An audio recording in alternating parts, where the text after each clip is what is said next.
یہ مہینہ نصیب فرما، اور اس مہینے کے اندر اللہ سبحانہ تعالیٰ نے بالخصوص ایک دن جو ہے وہ بہت ہی مقدس اور محترم دن ہے، عاشورہ جس کو کہتے ہیں۔ جی اللہ نے بہت اچھا موقع دیا ہے، اللہ سبحانہ تعالیٰ اس دن تک ہم پہنچائے، اور یہ بہت ہی بابرکت دن ہے عاشورے کا۔ واقعات بے انتہا اس میں جو حدیث کے اندر بیان کیے گئے ہیں، تو اس میں جو ہے اللہ تعالیٰ نے بے انتہا ثواب، مغفرت اور بلندی درجات کا سامان رکھا ہے انسان کے لیے۔ اس دن کے اندر، عاشورے کا جو دن ہے،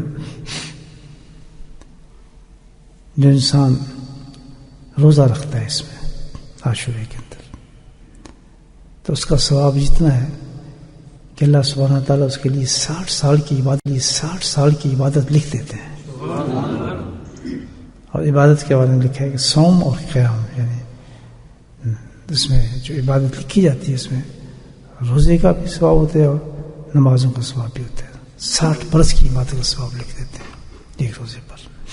اب یہاں دماغ سے نہیں سوچ سکتے کیوں، کیسے ہو گیا، یہ تو اللہ کا مرضی، اللہ تعالیٰ کی جو چاہے کر اس میں جتنا کچھ لکھتے ہیں۔ پہلا موقع، بہترین موقع ہے، 60 سال کی عبادت اس روزے پر اللہ لکھ دیں گے، اور فرماتے ہیں کہ اس کے علاوہ 1000 شہیدوں کا ثواب لکھ دیا جاتا ہے۔ ماشاء اللہ، بہت اچھی چیز ہے۔ اس کے علاوہ 7واں آسمان میں جتنے فرشتے ہیں ان کے برابر ثواب لکھ دیا جاتا ہے۔